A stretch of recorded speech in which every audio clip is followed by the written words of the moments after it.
Good evening. 8 Queenslanders are fighting for life, receiving specialised burns treatment following the Ravenshoe cafe explosion. But this isn't only a story of disaster. It's one of heroism and hope.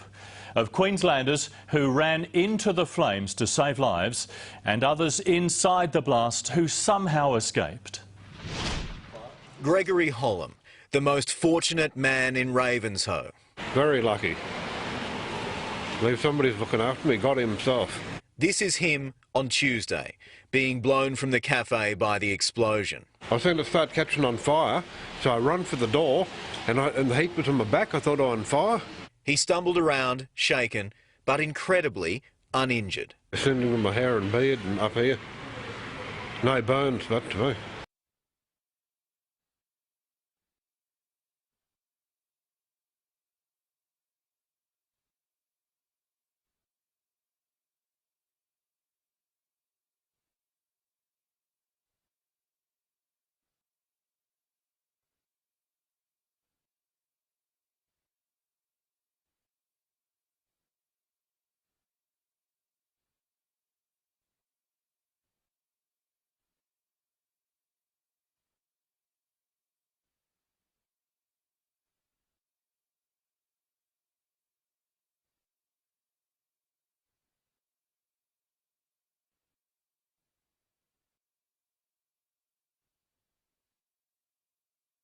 He's the only person in his respite care group who isn't in hospital.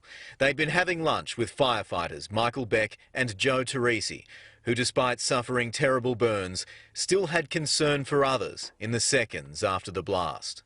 And he told me to go out of town, so I went across the road. Just one story of selflessness in a town that now has so many. I actually ran into the cafe. I found a lady on my left who was screaming out. She had most of her clothes either burnt off or blown off. Eric doused the flames, brought another victim back outside. Then I heard somebody yelling out that there's still somebody inside. He ran back in and saw a woman he believes was cafe manager Nicole Dempsey. She said, "Pull me out." I grabbed her by the ankles and started pulling her out. I had debris in my way, so I was breaking that off. All with no regard for his own safety, but Eric insists he's no hero. A lot of the accolades should actually go to the community because everybody pitched in. 20 victims remain in Queensland hospitals. 8 are in a critical condition. In some cases they're very extensive, so over 80% burns. So we'll just have to see how that pans out over the next few days. 2 more of the injured were due to be flown to Brisbane today for specialised care in the burns unit, but the flight was delayed by bad weather. More may follow. They'll be receiving treatment for many months, if not years to come. Those who escaped will never forget the day so many lives changed. All of a sudden I seen people running outside, all skin peeling off them, and it was really horrifying.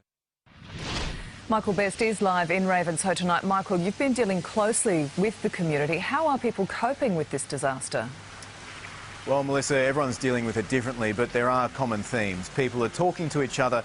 They're sharing the stories of what they experienced on Tuesday afternoon, and they're supporting the victims and their families in any way that's appropriate and any way that they can. Now, today, we've begun to see a makeshift shrine begin to pop up here at the cafe now that it's shut. There are flowers and there are also messages to the victims and their families, like this one to Nicole Dempsey and her family. It reads in part that we are all praying for you. We can't wait to see you when you get back. We're all waiting for you. And we are here for you if it doesn't go well. Now, talking to people around Ravenshoe, that isn't just words. They're determined to make sure that the support is there in the days, the weeks, the months and the years ahead if it's needed. Melissa? All right, thanks, Michael.